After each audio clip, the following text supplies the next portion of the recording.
إن الحمد لله نحمده ونستعينه ونستغفره ونعوذ بالله من شرور أنفسنا ومن سيئات أعمالنا من يهده الله فلا مضل له ومن يضلل فلا هادي له أشهد أن لا إله إلا الله وحده لا شريك له وأشهد أن محمدا عبده ورسوله يا أيها الذين آمنوا اتقوا الله حق تقاته ولا تموتن إلا وأنتم مسلمون يا أيها الناس اتقوا ربكم الذي خلقكم من نفس واحدة وخلق منها زوجها وبث منهما رجالا كثيرا ونساء واتقوا الله الذي تساءلون به والأرحام إن الله كان عليكم رقيبا يا أيها الذين آمنوا اتقوا الله وقولوا قولا سديدا يصلح لكم أعمالكم ويغفر لكم ذنوبكم ومن يطع الله ورسوله فقد فاز فوزا عظيما أما بعد فإن أصدق الحديث كتاب الله وخير الهدى هدى النبي صلى الله عليه وسلم وشر الأمور محدثاتها وكل محدثة بدعة وكل بدعة ضلالة وكل ضلالة في النار. Para hadirin kaum muslimin dan muslimah yang dimuliakan Allah Subhanahu wa taala. Alhamdulillah pada pagi hari ini Ahad ketiga yang dimana kita masih di dalam bulan Rajab, salah satu bulan yang diistimewakan oleh Allah Subhanahu wa taala. Kita bisa berkumpul di tempat yang mulia ini dalam rangka untuk talabul ilm, yaitu untuk belajar agama. Semoga Allah Subhanahu wa taala menganugerahkan kepada kita ilmu yang bermanfaat dan menjauhkan kita dari ilmu yang tidak bermanfaat. Para jemaah yang dimuliakan oleh Allah, kembali kita melanjutkan pembahasan dari kitab Al-Kabair, yaitu dosa-dosa besar. Kitab yang ditulis oleh Al-Imam Adz-Dzahabi rahimahullahu ta'ala. Kita membahas dosa-dosa besar bukan untuk kita lakukan, tapi agar kita mengetahui untuk bisa menjauhi dan menghindarinya. Karena kalau kita tidak tahu dosa-dosa besar itu apa saja, maka dikhawatirkan kita jatuh dalam dosa tersebut tanpa kita sadari, karena kita tidak tahu. Maka kita lanjutkan pada pertemuan hari ini, yaitu Al-Kabiratur Rabi'ah, dosa besar yang keempat. Dosa besar yang keempat, kata Al-Imam Adz-Dzahabi rahimahullahu ta'ala, yaitu tarkus sholat, meninggalkan sholat. Meninggalkan sholat. Jadi meninggalkan sholat ini termasuk dosa di antara dosa-dosa besar yang harus dijauhi oleh seluruh kaum muslimin dan muslimah. Karena kita tahu sholat ini salah satu rukun di antara rukun-rukun Islam, bahkan rukun yang kedua setelah mengucapkan dua kalimat syahadat. Dan sholat ini salah satu sholat adalah ibadah yang Allah wajibkan secara langsung kepada Nabi SAW tanpa perantara malaikat Jibril, yaitu ketika peristiwa Isra dan Mi'raj, ketika Nabi SAW Mi'raj, yaitu naik ke langit yang ketujuh, ke Sidratul Muntaha, ke Baitul Ma'mur. Di situ Nabi SAW mendapatkan perintah secara langsung dari Allah tentang kewajiban sholat lima waktu. Dan masih banyak lagi hal-hal yang lain, banyak sekali ayat-ayat Al-Quran dan hadis-hadis Rasul SAW yang menunjukkan tentang urgensi sholat lima waktu di dalam agama Islam. Kemudian di sini orang yang meninggalkan sholat, sebelum kita masuk kepada pembahasan yang dibawakan oleh Al-Imam Adz-Dzahabi, ayat-ayat dan hadis-hadis Nabi SAW tentang orang-orang yang meninggalkan sholat itu ancamannya apa? Orang yang meninggalkan sholat ini macam-macam berjemaah. Ya. Ada orang yang tidak sholat. Ya, orang yang tidak sholat itu macam-macam. Yang pertama, orang yang tidak sholat karena dia meyakini sholat itu tidak wajib. Orang yang meninggalkan sholat atau orang yang tidak sholat, dia Islam, KTP-nya Islam. Kenapa dia tidak sholat? Karena menurut dia sholat itu tidak wajib. Maka ini adalah sesuatu yang bisa mengeluarkan seseorang dari agama Islam. Kalau ada orang Islam menganggap, meyakini sholat 5 waktu itu tidak wajib, maka dia terancam keluar dari agama Islam, murtad.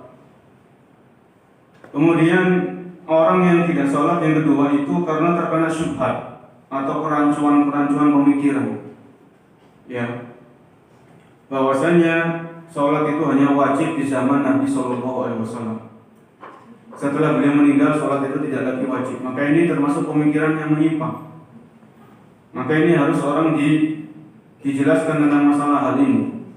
Ya, kalau dia tetap dalam pemikiran itu, sholat itu hanya wajib di zaman Nabi, kemudian orang ini tidak sholat, maka orang ini terancam keluar dari agama Islam. Kemudian ada juga orang yang tidak sholat itu, ya, orang yang tidak sholat itu ada macam-macam. Yang ketiga, orang nggak sholat itu karena dia punya pemikiran sholat itu kan tujuannya untuk mengingat Allah Subhanahu Wa Taala. Ya, karena dalam Al-Quran Allah berfirman, wa aqimis sholata lidzikri. Dirikanlah sholat untuk mengingatku. Jadi kalau orang itu sudah mengingat Allah tanpa dia sholat, maka dia sudah nggak masalah.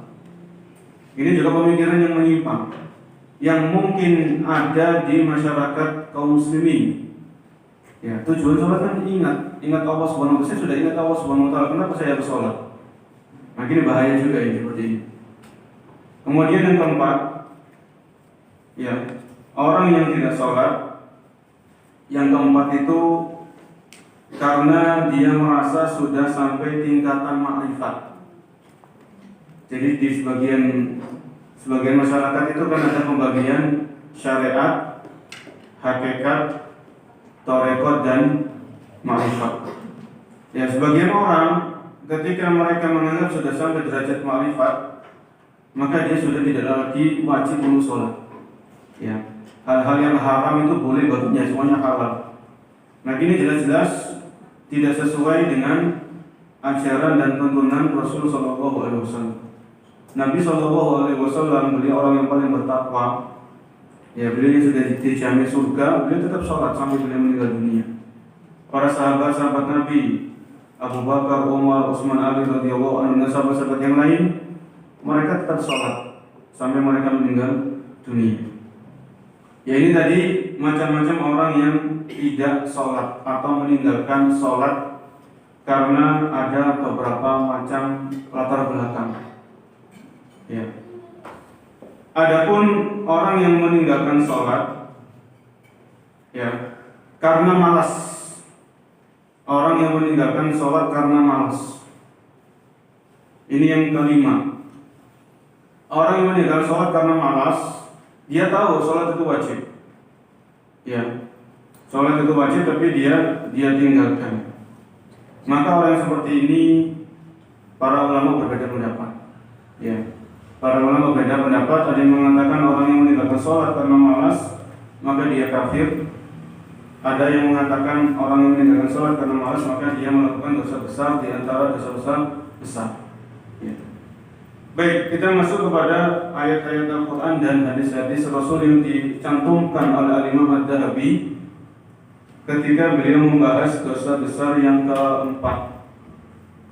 Allah Subhanahu wa Ta'ala berfirman, di antara dalil-dalil yang menunjukkan bahwasannya meninggalkan sholat termasuk dosa besar adalah yang pertama firman Allah Subhanahu wa Ta'ala dalam surat Maryam ayat ke-59. Ya. Surat Maryam ayat 59, Allah berfirman, fa khalafa min ba'dihim khalfun adaa'us salata wattaba'us syahawat fasawfa yalqawna ghayya. Fa khalafa min ba'dihim, maka akan muncul generasi-generasi setelah mereka. Mereka sini para nabi dan rasul. Ya. Muncul nanti belakang-belakangan khalfun, ya, ada sekelompok orang adhaus sholat, mereka meremehkan sholat, adhaus sholat, meremehkan sholat, tidak menghiraukan lagi tentang ibadah sholat, ya, wattaba'us syahwat, dan mereka mengikuti syahwat-syahwat hawa nafsu mereka.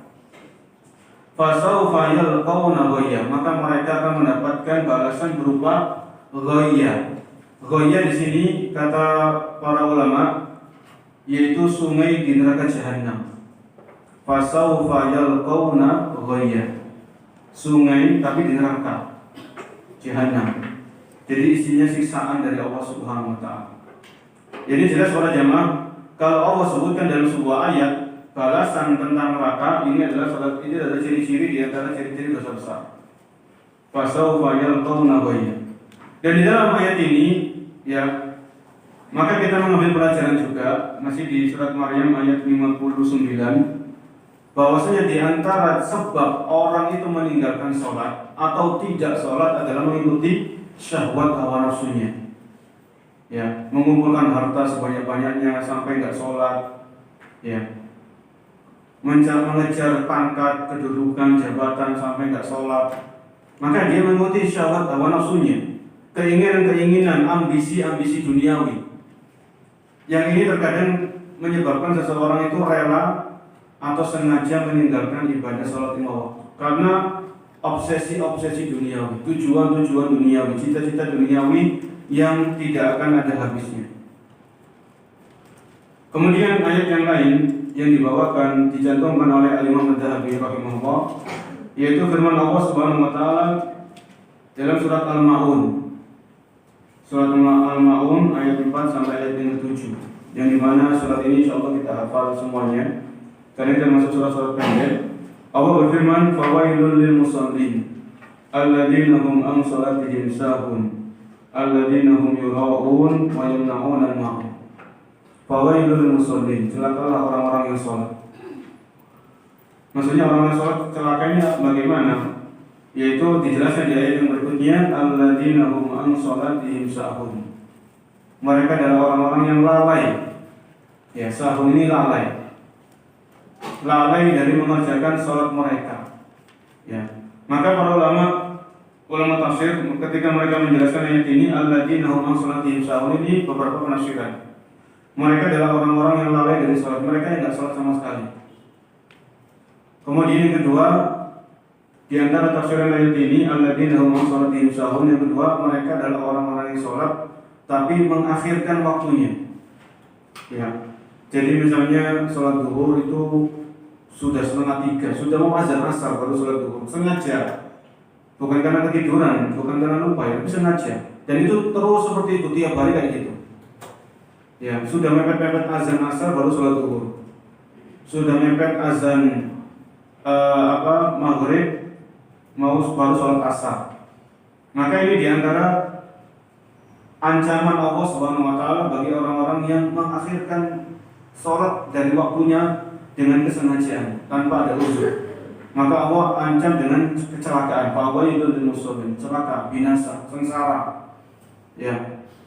Alladzina hum an salatihim sahun. Atau yang ketiga adalah orang-orang yang mengerjakan sholat tapi tidak menunaikan tumanina, rukun-rukunnya nggak dikerjakan. Rukun-rukun sholat kan ada beberapa yang kita bahas yang dipelajari dalam fikih, ya, yang dipelajari dalam fikih. Ini maka dalam ayat ini jelas, ya, dan tegas Allah Subhanahu wa taala mengancam dengan fawailun. Ya, celakalah orang-orang yang sholat, yaitu di antara mereka adalah orang-orang yang meninggalkan sholat atau mengakhirkan sholat dari waktunya dengan kesengajaan. Ya, maka marilah kita perhatikan yang namanya sholat ini, sesibuk apapun, maka kita harus prioritaskan yang namanya sholat ini. Ya, sesibuk apapun, mau ada rapat, ya kita istirahat dulu, kita jeda dulu rapatnya, kita tunaikan ibadah sholat dulu. Ya, mau ada tamu dari keluarga, ya terkadang kita dapat ada tamu kita nggak sholat misalnya, kan gitu. Ya, kita yang memperhatikan Islam, kita istiqomah di atas Islam sesuai dengan sunnah Nabi, maka kita kerjakan sholat, ya. Kita izin ke tamunya, saya mau sholat dulu. Ya. Kalau perlu orang yang bertamu ke rumah kita yang dia nggak sholat, ya kita ajak untuk sholat. Ya. Ini ayat yang kedua yang dibawakan oleh Imam Az-Zahabi tentang ancaman bagi orang-orang yang meninggalkan ibadah sholat 5 waktu. Di dalam ayat yang lain, ayat yang ketiga, di antara ayat-ayat Al-Quran yang Imam Az-Zahabi cantumkan dalam kitab beliau ini, yaitu ayat di surat Al-Muddathir ayat 42 dan ayat 43. Allah Subhanahu wa taala menjelaskan tentang nasib orang-orang yang di neraka. Kenapa mereka dimasukkan, dijebloskan di dalam neraka? Allah sebutkan dalam Al-Quran, ma salakakum fi saqar. Apa yang menyebabkan kalian dijebloskan ke dalam neraka saqar? Ma salakakum fi saqar. Maka penghuni neraka mereka menjawab, qalu lam nakum minal musallin. Dulu kami di dunia bukan termasuk orang-orang yang mengerjakan sholat. Ya, dulu ketika kami masih hidup di dunia, kami bukan termasuk orang-orang yang melaksanakan ibadah sholat. Maka ini jelas juga ayat ini. Di antara ancaman atau azab yang disediakan oleh Allah Subhanahu wa taala bagi orang-orang yang meninggalkan sholat secara sengaja dan dia tahu akan kewajiban salat itu, maka dia akan diceburkan, disiksa di dalam neraka saqar. Qalu ma salakakum fi saqar? Qalu lam nakum minal musallin. Ini ngeri ya. Ini sangat mengerikan dan sangat menakutkan. Api dunia saja kita nggak mampu menahan panasnya api dunia, ya. Apalagi dengan api neraka Allah Subhanahu wa taala yang nerakanya Allah ini adalah bahan bakarnya dari manusia dan bebatuan. Waquduhan nasu wal hijarah. Kemudian kita beralih kepada hadis-hadis Rasul sallallahu alaihi wasallam yang di situ Nabi sallallahu alaihi wasallam menjelaskan tentang ancaman bagi seorang muslim atau muslimah yang meninggalkan sholat secara sengaja setelah tahu akan kewajiban sholat tersebut. Wa qala sallallahu alaihi wasallam, Nabi sallallahu alaihi wasallam bersabda, al-ahdul ladzi bainana wa bainahumus sholatu faman tarakaha faqad kafar. Ini perhatikan dari sini. Al-ahdul ladzi bainana wa bainahum, perjanjian antara kami dengan mereka orang-orang musyrik atau orang-orang kafir adalah sholat.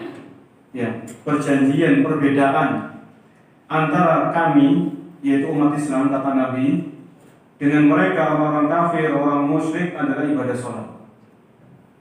Faman tarakaha faqad kafar. Barang siapa yang meninggalkan sholat maka dia telah kafir. Ini Nabi yang bersabda. Dan beliau bersabda bukan berdasarkan hawa nafsu, tapi berdasarkan wahyu dari Allah Subhanahu wa taala. Wa ma yantiqu 'anil hawa in huwa illa wahyun yuha. Al-ahdul ladzi bainana wa bainahumus sholatu faman tarakaha faqad kafar. Barang siapa yang meninggalkan sholat maka dia telah kafir. Ya. Ini hati-hati. Maka sebagaimana yang di awal tadi, meninggalkan sholat itu ada macam-macam. Ya. Yang 4 yang kita sebutkan tadi, meninggalkan sholat karena mengingkari kewajiban sholat, ini jelas-jelas kafir. Orang meninggalkan sholat, tidak mau sholat karena dia mengingkari kewajiban sholat 5 waktu, maka dia kafir. Orang yang meninggalkan sholat, tidak mau sholat karena dia beranggapan sholat itu hanya wajib di zaman Nabi, maka ini juga kafir. Kesepakat para ulama. Kemudian yang ketiga, orang yang menganggap sholat itu untuk mengingat Allah. Kalau sudah mengingat Allah tanpa sholat, maka sudah karena salah, ini juga diancam dengan kekafiran. Kemudian yang keempat, orang-orang yang sudah sampai derajat ma'rifat kemudian tidak wajib sholat, ini juga diancam dengan kafir. Ini kesepakatan para ahli ilmu, para ulama 4 mazhab itu semuanya sepakat. Ya. Hanya saja para ulama berbeda pendapat tentang orang yang meninggalkan sholat karena malas. Ya, karena malas. Imam Ahmad, ya, Imam Ahmad atau mazhab Hambali itu mereka berpendapat orang yang meninggalkan sholat karena malas maka dia kafir. Ya, orang yang meninggalkan sholat karena malas walaupun dia meyakini mengakui sholat itu wajib tapi dia tinggalkan, maka ini orang ini kafir. Ya, keluar dari Islam. Ada juga Imam Malik, kemudian Imam Syafi'i, ya, itu mereka mengatakan orang yang meninggalkan sholat karena malas, mereka tidak kafir tapi pelaku dosa besar. Ya, dan dosa besar meninggalkan sholat itu lebih besar daripada dosa membunuh, lebih besar daripada dosa minum khamar, lebih besar dosanya daripada dosa berzina. Ini dosa orang yang meninggalkan sholat karena malas. Ya. Dan Imam Malik dan Imam Syafi'i di sini mereka berpendapat orang yang meninggalkan sholat karena malas ini disuruh taubat. Pemimpin kaum muslimin harus memanggil orang ini supaya disuruh taubat. Ya, disuruh sholat. Kalau dia tetap nggak mau sholat dan dia meyakini sholat itu wajib, tapi dia diperintahkan sama pemerintah kaum muslimin dia nggak mau sholat, maka orang harus dibunuh. Ya, dibunuh karena dia melakukan dosa besar. Namanya had. Ya, kayak orang yang berzina itu kan dirajam sampai mati. Kalau dia sudah menikah dan berzina, ini adalah hukuman had. Ya, ini dibunuh. Ini pemerintah kaum muslimin, bukan person-person, bukan individu-individu. Ini pentingnya tentang sholat. Ya, kalau orang itu meyakini sholat lima waktu itu wajib, kemudian dia tinggalkan karena kemalasan, maka pemerintah kaum muslimin di sini memanggil orang seperti ini, disuruh taubat. Ya, di antara bentuk taubatnya dia harus sholat. Dia harus rutin sholat lima waktu. Kalau tetap dia nggak mau sholat, maka dia dibunuh. Ya, sebagai hukuman supaya nanti orang yang lain itu takut. Oh, kalau saya nggak sholat ini saya dibunuh sama pemerintah kaum muslimin. Ini mereka kan takut. Mereka kan tidak lagi meremehkan, menganggap enteng namanya meninggalkan sholat. Ya. Kalau Imam Abu Hanifah, ya, mazhab Hanafi, orang yang tidak sholat karena malas, maka pemerintah ini memanggil orang ini dipenjarakan sampai dia mau tobat, sampai dia mau sholat. Kalau dia nggak mau sholat, maka dia dipenjara sampai dia mati, sampai dia meninggal dunia. Ya. Jadi kalau kita perhatikan mazhab 4 ini semuanya itu keras, maksudnya bukan keras ya, memang tegas gitu. Tegas dalam memberikan hukuman kepada orang-orang yang meninggalkan sholat dengan sengaja karena kemalasan. Ini harus kita perhatikan. Oleh karena itu, misalnya terkadang kita di masyarakat itu dihadapkan kita ada jenazah, kemudian jenazah ini akan disolati. Ya, ternyata jenazah ini semasa hidupnya jenazah ini orang ini nggak pernah sholat, masalahnya nggak pernah sholat. Walau sholat Jumat, kalau dia laki-laki sholat Jumat aja nggak pernah dia. Apalagi sholat lima waktu, nggak pernah. Nah, ini kan kalau kita menghukumi jenazah ini kafir, kita nggak boleh menyolati.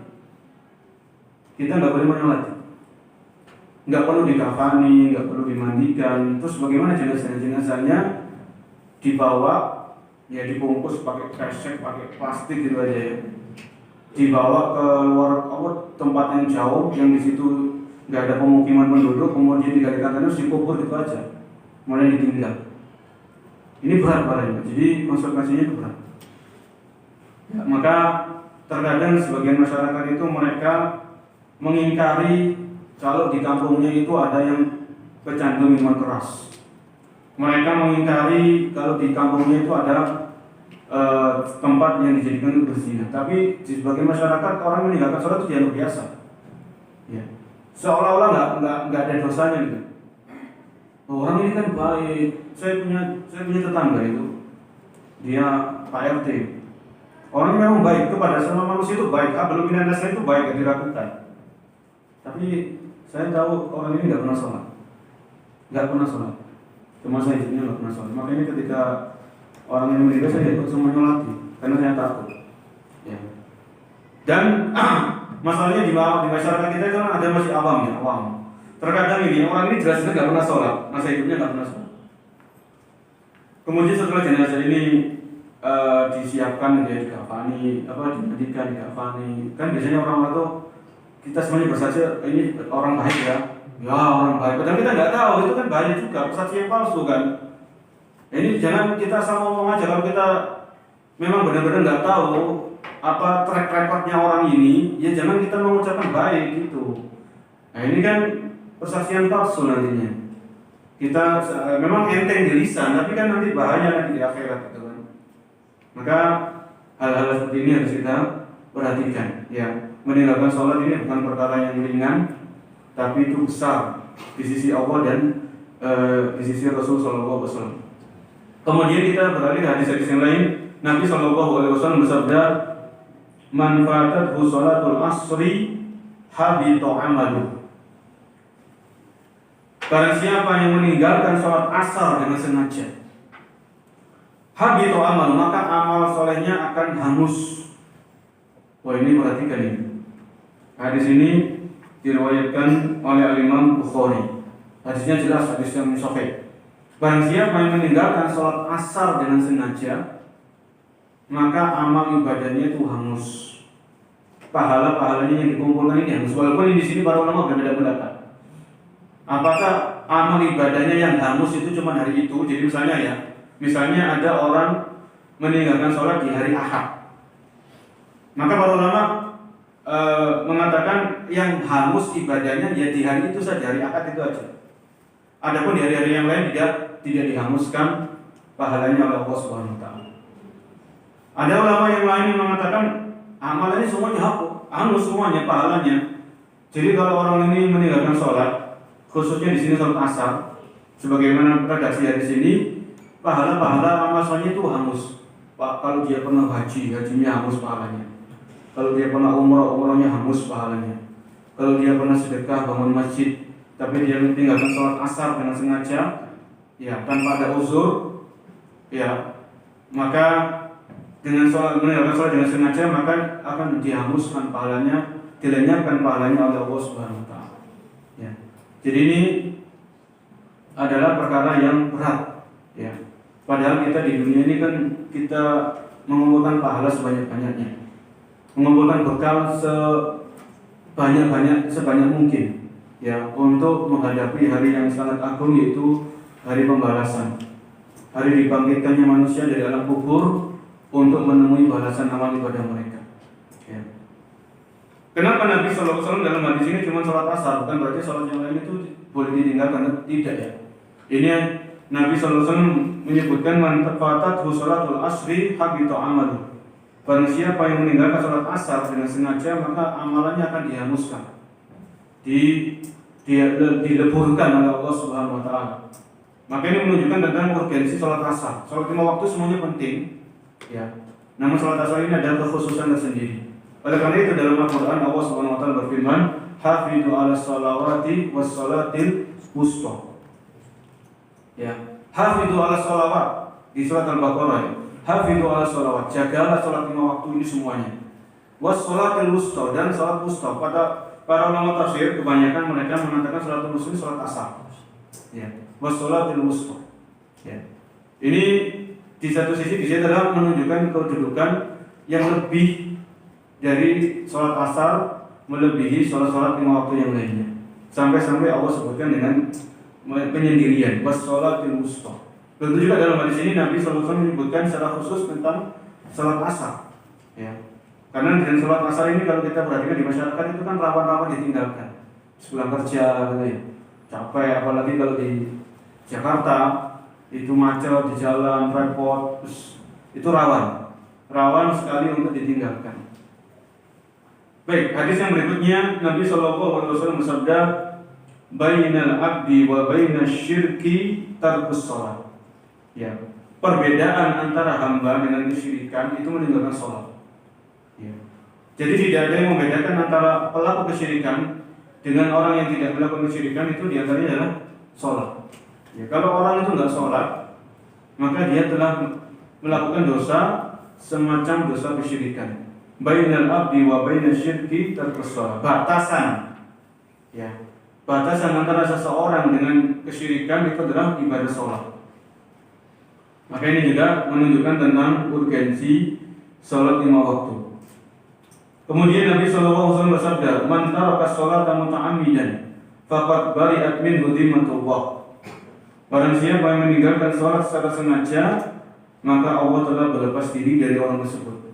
Tidak mau mengurusi, tidak mau menjaga orang tersebut. Faqad bari'at minhu dhimmatullahi azza wa jalla. Kemudian waqala Umar. Di sini Umar bin Khattab radhiyallahu anhu berkata, "Amma innahu la hadda li ahadin fil Islam man ada as-shalah atau ada as-shalah." Amma innahu, dari Umar bin Khattab, salah seorang sahabat yang dijamin surga, salah seorang khulafaur rasyidin, yang dimana Umar bin Khattab ini juga adalah besannya Nabi SAW. Amma innahu la hadda li ahadin fil Islam, ketahuilah tidak ada bagian dalam agama Islam siapa ada as-shalah, orang-orang yang meninggalkan sholat. Ya. Jadi menurut Umar bin Khattab radhiyallahu anhu, orang yang meninggalkan sholat itu bukan orang Muslim. Ya. Jadi Umar radhiyallahu anhu berpendapat, ya, beliau mengatakan la hadda li ahadin fil Islam ada as-shalah, tidak ada bagian dalam agama Islam orang-orang yang meninggalkan sholat. Jadi orang yang enggak sholat itu bukan orang Muslim, bukan orang Islam. Ini kata Umar bin Khattab radhiyallahu anhu. Wa qala Ibrahim an-Nakhai, seorang tabi'in. Ya, di sini Al-Imam Adz-Dzahabi membawakan ayat, membawakan hadis, membawakan perkataan sahabat, ya, seperti Umar bin Khattab. Kemudian perkataan para tabi'in, generasi setelah sahabat. Wa qala Ibrahim an-Nakhai rahimahullah, "Man taraka as-sholata faqad kafar." Barang siapa meninggalkan sholat dengan sengaja, maka dia telah kafir. Oh, ini jelas tegas ini. Wa qala Ayyub as-Sikhtiyani mislu dzalik. Dan juga perkataan Ibrahim an-Nakhai ini dikuatkan oleh perkataan Ayyub as-Sikhtiyani. Ya, seorang ulama juga, beliau berpendapat orang yang meninggalkan sholat itu dengan sengaja maka dia telah kafir, keluar dari agama Islam. Wa rawa al-Jurayri an Abdullah bin Syaqiq an Abi Hurairah radhiyallahu anhu qala. Ini kita perhatikan dari Abu Hurairah radhiyallahu anhu. Abu Hurairah berkata, "Kana ashabu Rasulillah sallallahu alaihi wasallam la yarawna syai'an min al-a'mali tarkuhu kufrun ghayra shalah."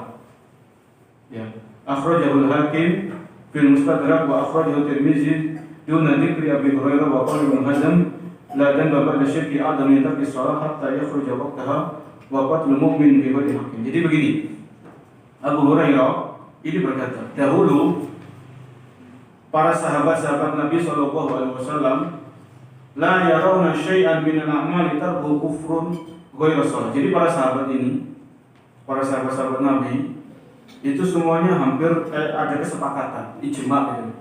Ya, konsensus.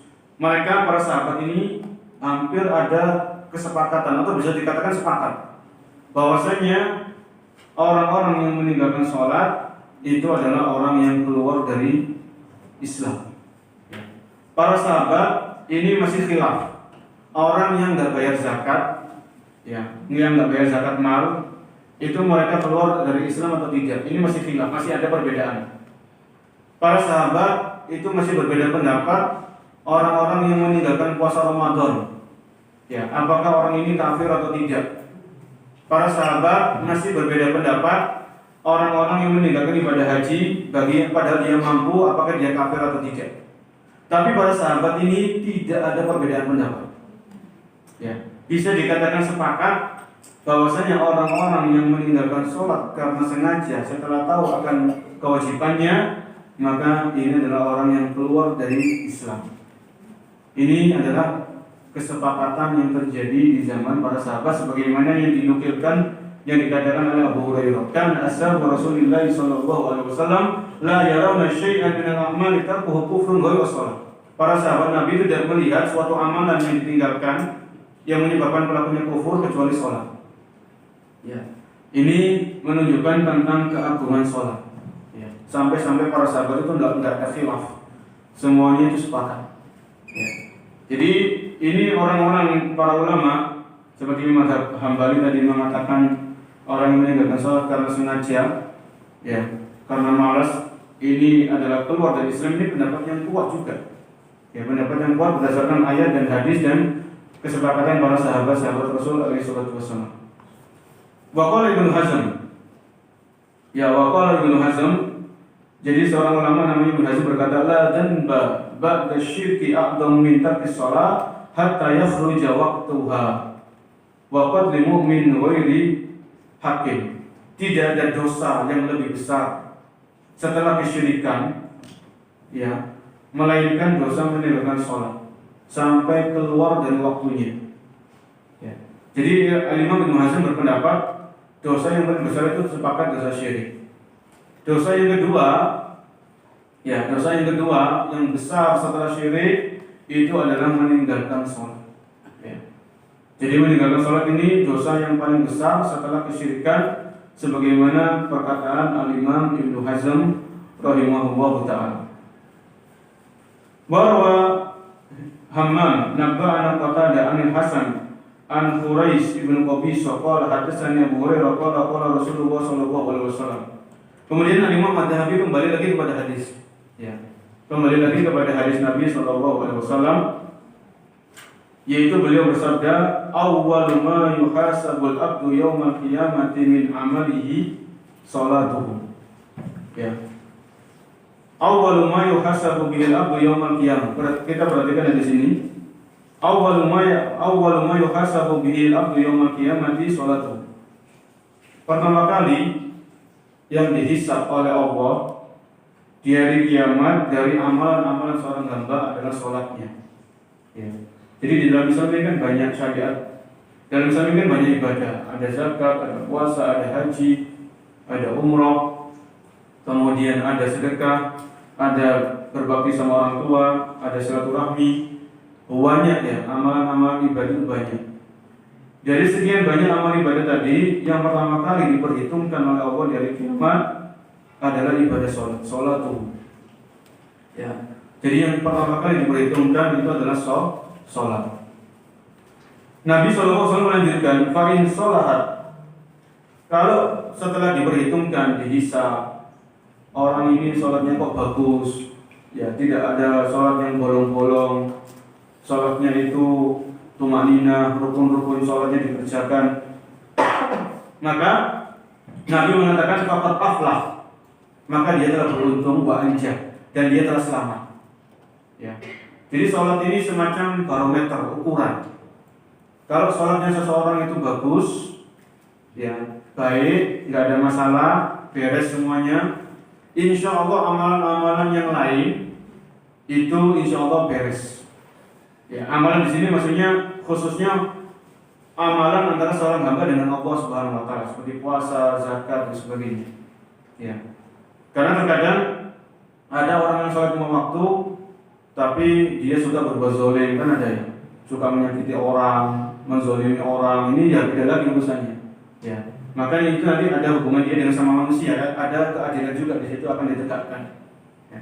Maka ketika Nabi SAW menjelaskan faqad aflaha wa anja, barang siapa yang sholatnya itu semasa hidupnya mulai dari balik sampai dia wafat, ya, sholatnya itu semuanya bagus, nggak ada yang bolong-bolong, semuanya beres, maka Nabi mengatakan faqad aflah, maka dia telah beruntung dan dia selamat. Wa in fasada faqad khaba wa khasira. Tapi kalau setelah dihisab oleh Allah Subhanahu Wa Taala, ya, ternyata orang ini sholatnya nggak beres, sholatnya ada yang bolong-bolong, sholatnya cuma setahun 2 kali, Idul Fitri sama Idul Adha. Itu pun kalau cover, kalau nggak cover karena masih masak jajan kue barang itu juga cover sholat, ya dia sendiri yang akan menanggung akibatnya, ya. Nabi SAW dengan tegas faqad khaba wa khasira, maka dia sungguh telah merugi dan sungguh telah celaka, ya.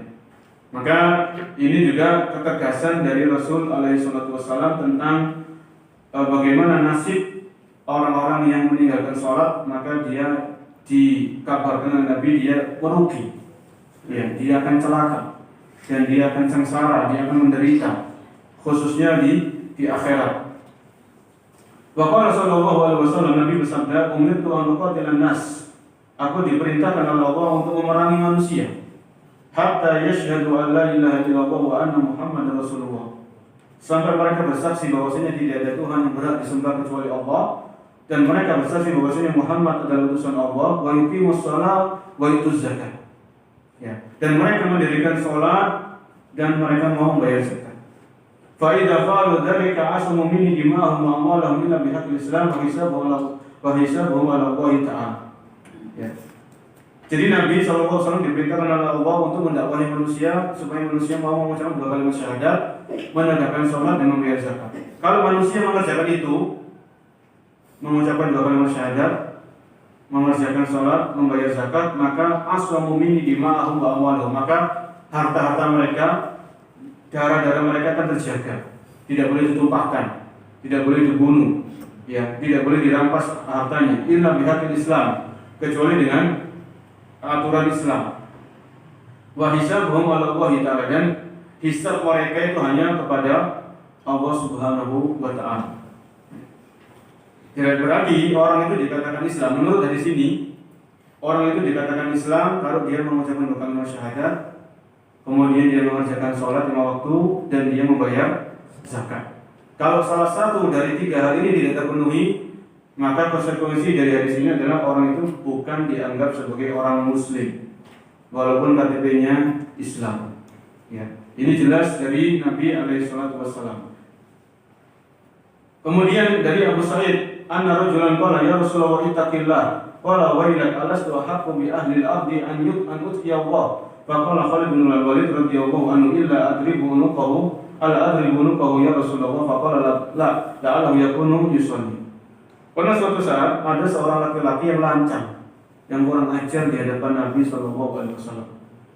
Laki-laki itu berkata kepada Nabi, ittaqillah, bertakwalah engkau kepada Allah. Bayangkan, ini laki-laki yang kurang ajar berkata di hadapan Nabi, memerintahkan Nabi untuk bertakwa, padahal Nabi ini sudah orang paling bertakwa.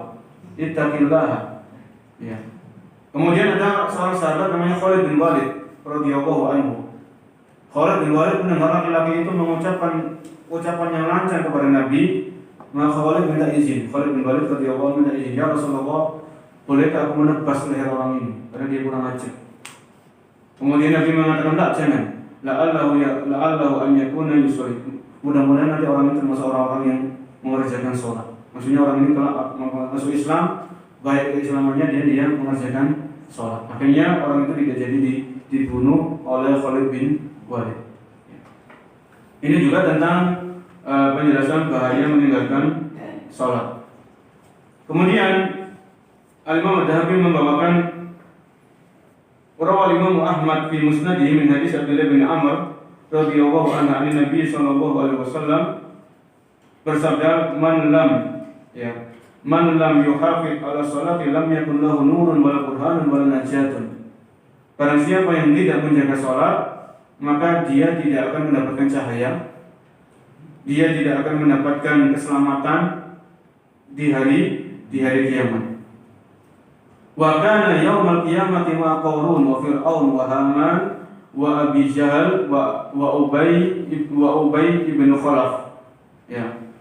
Jadi orang-orang yang tidak sholat, ya, orang-orang yang meninggalkan sholat secara sengaja karena kemalasan, Nabi SAW menyebutkan orang ini nanti di hari kiamat dibangkitkan bersama Fir'aun, bersama Qarun, bersama Fir'aun, bersama Haman, bersama Ubay bin Khalaf. Ini gembong-gembongnya orang-orang kafir, dedengkotnya orang-orang kafir yang 4 orang ini: Qarun, Fir'aun, Haman, dan Ubay bin Khalaf. Ini dedengkotnya pemimpin orang-orang kafir di zamannya masing-masing. Ini dibangkitkan sama mereka. Ini kan ngeri, ya. Dibangkitkan dengan orang-orang yang jelas-jelas akan kekafirannya. Disebutkan oleh para ulama seperti Imam Ad-Dhahabi, ya. Di sini ada faedah, ada pelajaran. Ketika disebutkan dalam hadis ini bahwasanya orang-orang yang meninggalkan sholat secara sengaja, setelah tahu akan kewajibannya, mereka dibangkitkan dari kiamat bersama Qarun, Fir'aun, Haman, dan Ubay bin Khalaf, ini ada faedah di situ. Ya, dalam catatan kaki di buku ini, wa inna ma khassaha ulai al-arba bi dzikri li'annahum min ru'usil kafara wa fihi nuqtatun badi'ah wa anna tarikal muhafadzati ala shalat imam bisyughli mali. Terkadang orang meninggalkan sholat itu karena sibuk dengan hartanya. Sibuk dengan apa? Hartanya. Maka orang meninggalkan sholat sibuk dengan hartanya, maka dia dibangkitkan bersama Qarun. Qarun ini kan orang yang kiri apa orang yang kaya? Kaya raya, enggak karu-karuan kekayaannya. Bahkan kalau orang yang paling kaya di zaman kita saat ini di dunia itu enggak ada apa-apanya dengan kekayaan Qarun. Maka Qarun ini karena kesombongannya, karena dia tidak mengakui bahwasanya harta yang dia miliki itu datangnya dari Allah, kenikmatan dan anugerah dan pemberian dari Allah, maka Qarun ini ditenggelamkan di dasar bumi. Oleh karena itu kalau ada orang-orang yang tidak sholat karena hartanya, karena tergoda dengan hartanya, menumpuk-numpuk harta, ya, dan lain sebagainya, maka dibangkitkan oleh Allah bersama Qarun. Kemudian disebutkan oleh para ulama, barang siapa yang man syaghalahu anha mulkuhu fa huwa ma'a fir'aun. Barang siapa yang meninggalkan sholat karena kedudukannya, karena jabatannya, ya, karena dia seorang pemimpin misalnya, ya, dia pemimpin apalah, pemimpin negara, pemimpin provinsi, pemimpin apa kota atau kabupaten. Kemudian karena kepemimpinannya ini, karena mungkin dia banyak bawahan-bawahannya kok nggak sholat, tapi dia nggak sholat aja. Nah, ini bahaya, nanti dia akan dibangkitkan bersama Fir'aun. Ya, Fir'aun ini kan raja di Mesir waktu itu. Kemudian man syaghalahu anhu ri'asatuhu wa risalatu wizaratin fa huwa ma'a Haman. Pada siapa yang meninggalkan sholat karena jabatannya, ya, entah itu menteri, entah itu sekretaris, entah itu bendahara di sebuah negara, sebuah gubernur provinsi, pokoknya jabatan, maka dia akan dibangkitkan bersama Haman. Haman ini perdana menterinya Fir'aun, ya saya tahu. Haman ini perdana menterinya Fir'aun, ya. Ini juga kafir, Haman ini. Kemudian man syaghalahu an tijaratuhu fa huwa ma'a Ubay bin Khalaf. Barang siapa yang disibukkan dengan dagangannya, dengan perniagaannya, dengan bisnisnya sampai meninggalkan sholat, maka dia akan dibangkitkan bersama Ubay bin Khalaf. Ya, Ubay bin Khalaf ini dulunya seorang pedagang, ya, seorang niagawan. Kemudian Imam Adz-Dzahabi setelah beliau membawakan ayat-ayat, hadis-hadis, perkataan sahabat, perkataan para tabi'in, beliau mengatakan, wa hadhihi nususu tushiru bi kufri tarikis shalah. Dalil-dalil ayat-ayat Al-Qur'an dan hadis Nabi yang kami cantumkan dalam buku ini itu memberikan faedah tentang kafirnya orang-orang yang meninggalkan sholat. Ini kata Imam Adz-Dzahabi. Ya.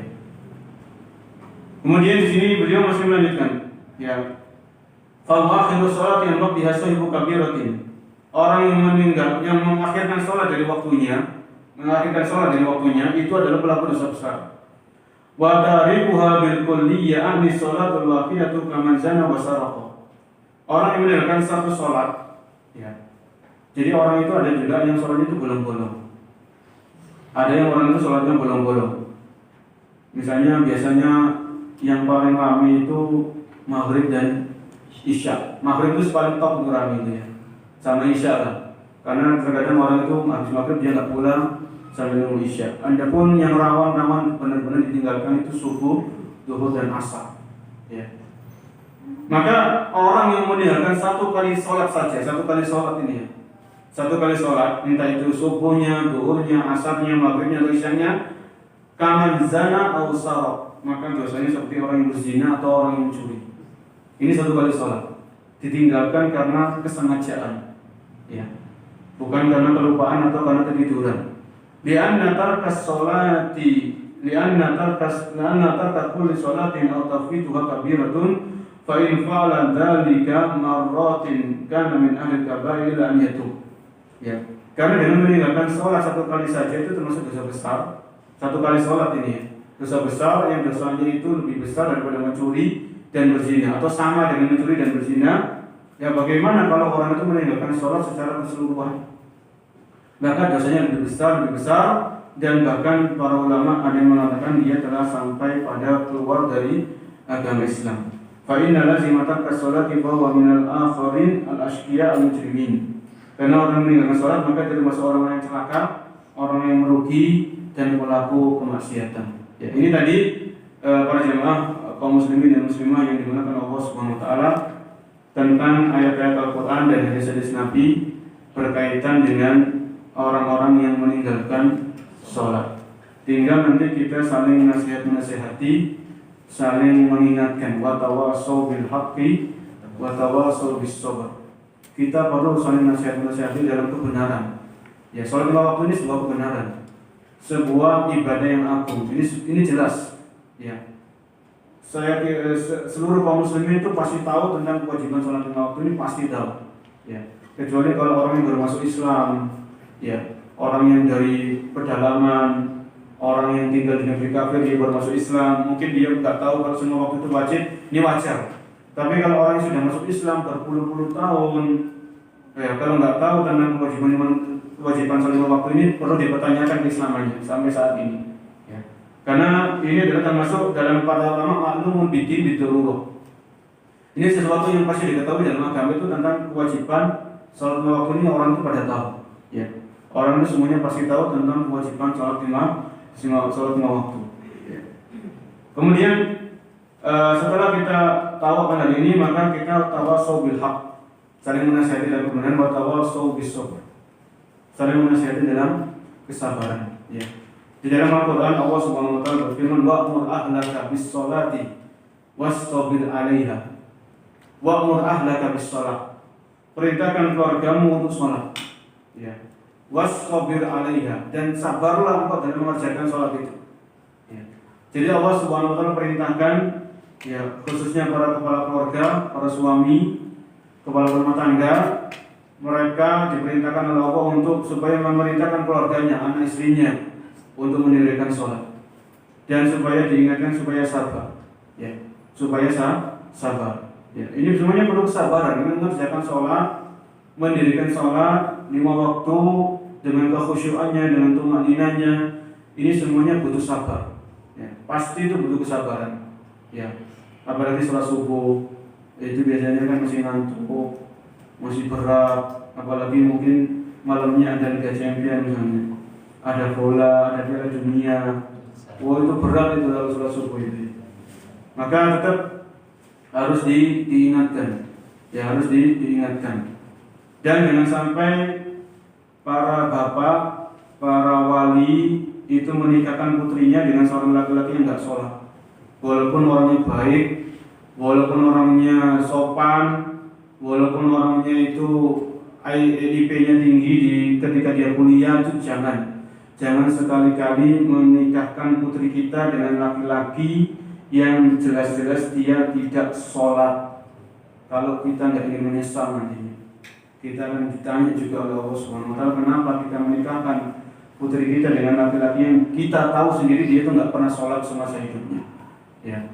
Kemudian kalau yang masih muda, yang lajang-lajang, yang masih bujang, yang masih jomblo, ini kalau memilih calon istri, jangan memilih calon istri yang nggak sholat. Ini berat nanti, berat dunia dan akhirat. Ya.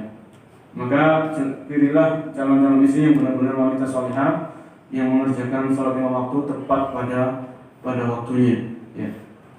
Ini tadi ini mungkin pembahasan yang bisa kita bahas. Kalau ada yang mau menambahkan atau ada yang bertanya berkaitan dengan pembahasan ini, kita persilakan. Wallahu a'lam bishawab.